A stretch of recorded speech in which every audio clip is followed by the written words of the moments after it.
Michigan is ramping up its recruitment of Bryce Underwood. Can the Tigers hold on to the number one player in the country just about 5 weeks from signing day? It's Locked on LSU bonus coverage. Let's go.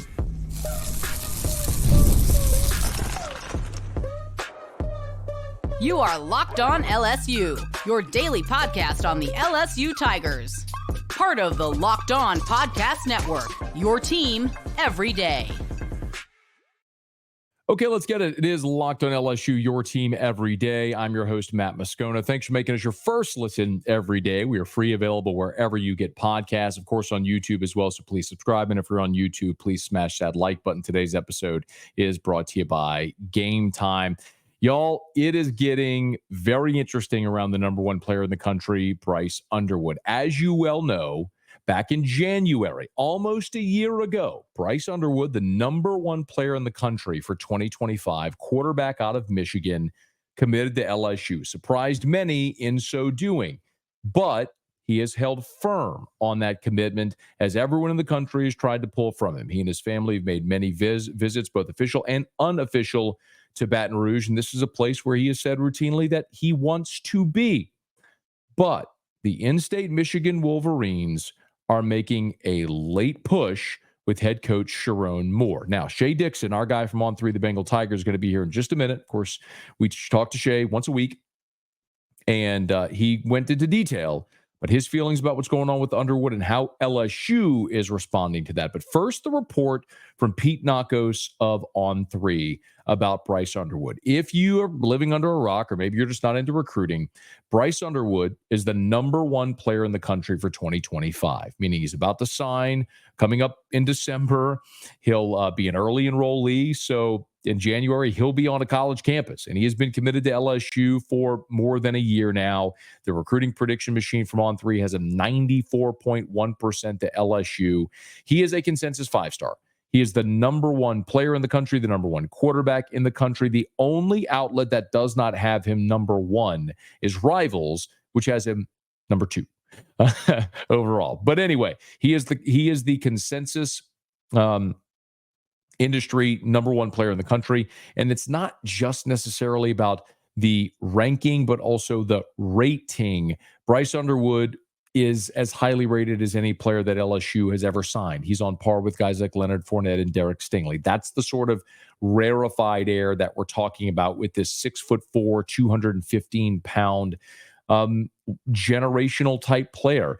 Ryan Clark, who's a friend and a friend of the show, coached Bryce Underwood in On 3 down in Orlando earlier this year in the spring, and talked to Ryan about Bryce and what made him different, and he gushed about him. I mean, said point blank that that's one of those situations where you almost hope Garrett Nussmeier goes pro because you don't want to let this kid sit and wait because he's that talented of a player. Now, that's a different conversation for a different day, but understand, we're not just talking about a player, a good recruit, or even a good quarterback.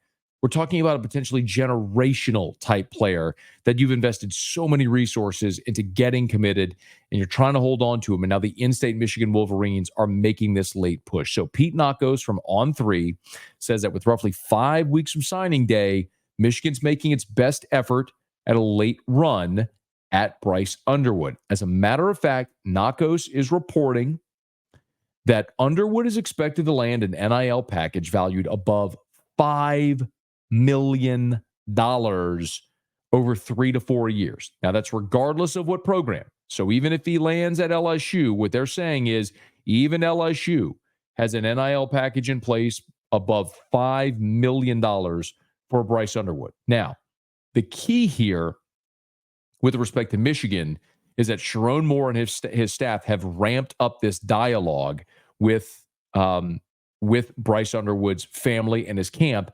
in recent weeks. We know that Dave Portnoy, the founder of Barstool, who's a Michigan alum, has said on the record he would offer between $1 and $3 million annually to help Michigan land one of the top quarterbacks. On 3 is also reporting that Portnoy has had conversations with leaders at Michigan, and once whatever deal is done, to include marketing with Barstool, which makes sense, he is a businessman after all, but it sounds like that's something that would be certainly doable. The question is, can Michigan overcome the lead LSU already has. One big factor is Joe Sloan. And I've been told this from national recruiting people. I've been told this from LSU recruiting people, from recruits themselves. Bryce Underwood has a great relationship with LSU offensive coordinator and quarterbacks coach Joe Sloan. It also helps very much that LSU develops quarterbacks. That's a big part of this. You just put Jaden Daniels into the draft, and look how he's doing. He won a Heisman. Joe Burrow won a Heisman recently. You look and say, what recent success has Michigan had at the quarterback position? I understand that they had a player taken in the first round this past year, but no one's going to confuse that Michigan offense from a year ago that won the championship with anything resembling what LSU has been certainly over the last decade. It's also worth noting that Bryce Underwood's father, Jaquan, told On3 back in June, quote, that his son is going to make a, quote, football decision, quote, we try to put the cash in the back of the whole situation because whatever his dreams are, we want him to live those out. The money is going to come when he's just living his dreams. He went on, I don't want to get it twisted. Money is a huge deal. At the same time, again, it's about Bryce being able to turn his dreams into goals. So whatever field he goes in, football, sports, man, I'm great with it as long as he's happy. So that's a dad saying it's the long-term play that they're looking at. It's a football decision. Money's going to be part of it, but it's not going to be dictated by the highest bidder. Now, Shea Dixon, our guy from On3, the Bengal Tiger, the LSU affiliate of On3, had a chance to chat with Shea about this. And I asked him first about sort of that Michigan interest. And the second part of this is when we circle back to specifically Pete Nakos's report about that $5 million offer. Well, I mean, look, it's being reported more right now out of the Michigan camp and nationally that Sherrone Moore and company are making a final push, but it's nothing to me that would be considered surprising, right? Like we have, and I'll put it into some perspective first and then why it's not surprising, that Bryce has not visited Michigan's campus in a recruiting capacity to sit down with Sherrone Moore and the staff since he was the head coach. His last visit there was July in 2023 when Harbaugh was the head coach. And then he did take in the Ohio State game a year ago, went with some Belleville teammates, and they all had to leave at halftime, bus back over to Belleville, which is 30 minutes away. So in the span of a year and a half, he's not even sat down with the new staff that's 30 minutes away from him, let alone made visits and official visits and be there for every, anything like that. So there's been no real change in interest. And I think right now you're hearing the Michigan side say, hey, look, we're matching in this NIL push. We're doing this and that.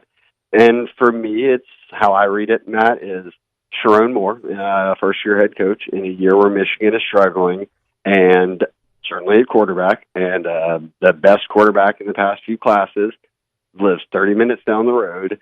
You have to at least at some point kind of say, hey, look, we tried, instead of, after he signs, it becomes the narrative of, well, you had the number one player in the country and we never heard anything. He committed to LSU and you never did anything. So we haven't seen anything from Bryce's side to indicate that he is leaning elsewhere, but certainly you would expect that Michigan, and they have been all along, trying to get in this, whether it's through NIL or just relationships, but so far, it's been no real change to me. Yeah, Shay, I probably should have even led by saying this to your point. So Pete Nakos over at On3, works with you guys, is reporting Michigan's offered a competitive NIL package on par, as he puts, with what LSU presented Bryce Underwood. Says Underwood's expected to land an NIL package valued above $5 million over 3 to 4 years. So would that be, from as best of you as you know, what LSU is in the ballpark of offering? I'd trust Nakos's reporting. And I also, if you were to have me guess, I would have guessed something in that range. I mean, that's not Nico money when Tennessee went insane. It's not.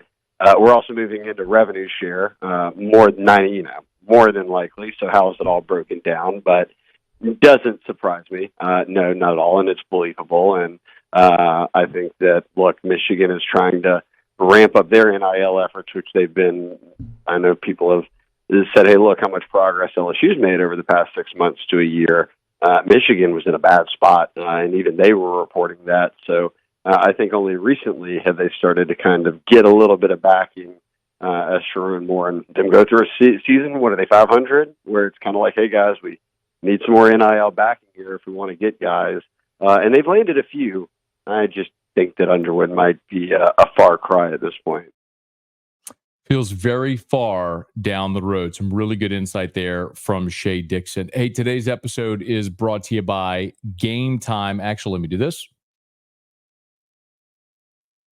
Today's episode is brought to you by Game Time. Hey, look, LSU is going to play Alabama coming up a week from Saturday in Tiger Stadium. If you want to be in that number, Game Time can help. My favorite ticketing app. Check out Game Time. Download the Game Time app. You can just check out, look, LSU in Alabama. You can browse through the seats on Game Time picks. There's always great deals. You can curate it to find it easier to find the best price on great seats. It's right there at Game Times. I love a couple of things about Game Time. I will love a lot about it, but a couple of things that I love. The low price guarantee, or Game Time will credit you 110% of the difference.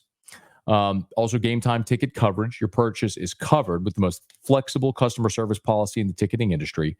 And the seat views, which we always talk about, the panoramic view from your seat.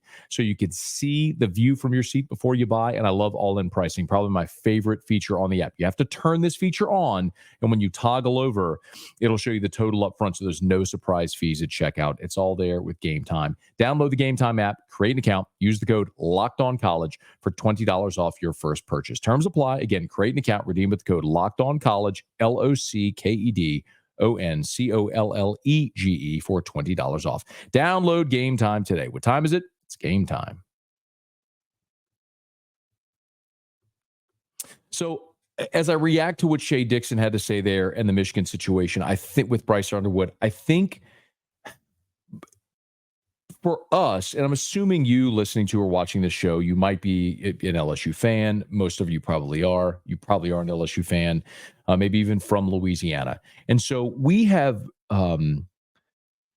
programmed ourselves to think about elite talent from the state of Louisiana, largely as young guys that grow up loving LSU, watching LSU have success over the last 25 years, and wanting to play for LSU. Most kids in this state would give their arm to play for LSU. It's the only Power 5 in a talent-rich state, and everybody wants to wear the purple and gold. Kids from New Orleans see guys like Leonard Fournette and Jamar Chase and Justin Jefferson, Tyrann Mathieu come up and go through LSU and idolize them and want to be them. Kids from North Louisiana see players like that from North Louisiana, like Will Campbell. I mean, it's true for every touch point in the state.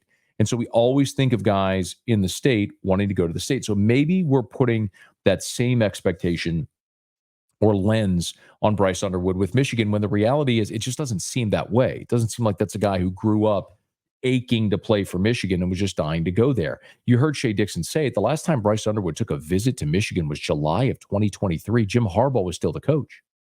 Sherman Moore hasn't had Bryce Underwood on campus in an official or unofficial capacity since he's been the head coach. That's just an awful lot of ground to try to make up in a relatively short amount of period of time when you're talking about 5 weeks from signing day and you haven't even had the guy on campus. Yeah, you can throw around money, but it does feel like a big part of what that is what Shea said. Throwing around big dollars to see if they can maybe get him on the hook, but mostly it's probably saying, hey, look, we tried. We offered the kid a giant NIL deal, and he just didn't want to come. So it's something you can go to your boosters and say, or fans, and say, we tried. Now, one other prospect that I had a chance to talk to Shea about is the another 5-star in this class from out of state, which is DJ Pickett from Florida, who has been seen a lot at the University of Miami, and that's got a lot of people uneasy. But Shea gave an update on DJ Pickett as well. Yeah, he's got a couple more LSU visits coming. I think it's Bama and Oklahoma. But anyhow, I don't think it's Vandy game. But he'll be in town for those. And he's been going to Miami, which is a school he picked over, LSU over, but to see his cousin play, who was a top 100 player. He's a true freshman. But I did find it interesting. His other cousin, the younger brother of the player that's on the team, is a top 100 recruit and has offers from Miami and LSU. And he's likely going to go to Miami with his brother. But he went on record with us this week and just talked about how much DJ tries to say, hey, look, come to LSU. If you end up not wanting to go down there to Miami, come to LSU, come to LSU. So he's kind of doing and saying all the right things, too. I know people don't love it when a Florida kid who's a 5-star number 1 corner is at a Miami game every, few weekends. But DJ's made it clear before the season that, hey, I'm going to all these games because I want to watch my cousin play. It's funny, Shay, I'm looking at the RPM there, the recruiting prediction machine at On3, and still got Oregon with a 51% chance of landing Pickett, LSU at 37%, Miami at 4%. You want to explain just one more time for the listener who maybe sees that, isn't familiar, how those numbers come to pass? Yeah, it's an algorithm that weighs in a number of things, but largely picks being made for the team and how many times that person visited that school. So, for instance, if there were picks made for Oregon, more picks for Oregon than LSU. Everyone was saying nationally, well, LSU can't compete with Miami and Oregon for this kid, right? And, here locally, we kind of felt good about it, but that from a national perspective, that was a little egg on the face moment. It turns out that LSU is competitive in NIL, and often development still matters. Things like that. A track record of putting out players at positions matter to kids who are ranked number one like that, and say, hey, look, my goal is first round pick. So who's developing those types of players? Jay Dixon.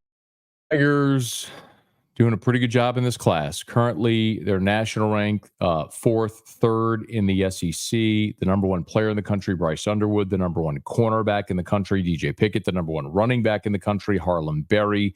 27 commits in all, and you better believe that they're going to hit the portal as well out of necessity. Brian Kelly building that roster back, and it could very well start with a guy that'll probably start day one at cornerback in 2025.